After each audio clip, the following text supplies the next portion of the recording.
A veteran newsman, credited with helping many people with his words, now needs some help himself. He's looking for a perfect match and hopes a few of us can help change his life. Eyewitness News reporter Walt Buteau has this week's street story from Newport. It's been a 7-year roller coaster ride with a half dozen ups and downs for the man behind 40 years of local journalism. A healthy half-hour walk on the treadmill is now a vital part of Jim Gillis's weight. But it would have been just a stroll back in the day.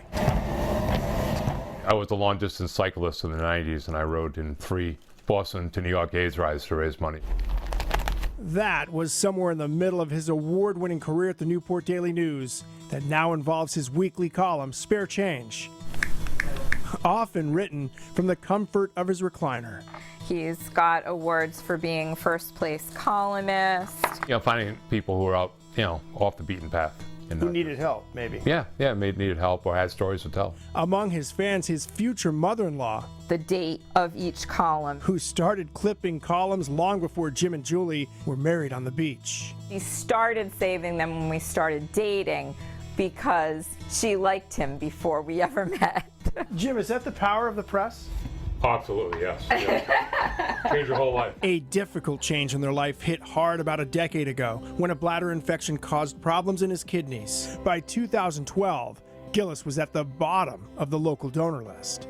I thought getting a kidney would be a lot easier than it has been. He's been close more than once. At one point about 5 years ago, a friend turned out to be a match. The operation was booked and only weeks away. And then what do you find out? That she has cancer, colon cancer, first-stage colon cancer. She found out from the colonoscopy, which is the last test that she had to take. Her life was saved. Jim and Julie's search and wait continued. He was #1 on the transplant list in January, but then came another dip in that roller coaster when health issues temporarily knocked Gillis off track. Still, the bag for the hospital remains packed. Sweatpants, socks. Behind the recliner. 7 years we've had bags packed. I say not a week goes by where 2 or 3 people don't stop me on the street and ask me how I'm feeling. I try not to complain about my situation. I've had friends die from ALS and forms of cancer and heart attacks. Horrible things. Never felt that it won't happen, but it's been times when it's been tough and you get kind of down, especially when you get that close. They talk in terms of when, not if. So when he gets his new kidney, he knows he'll be on anti-rejection medication for the rest of his life. In Middletown, Walt Buteau, Eyewitness News.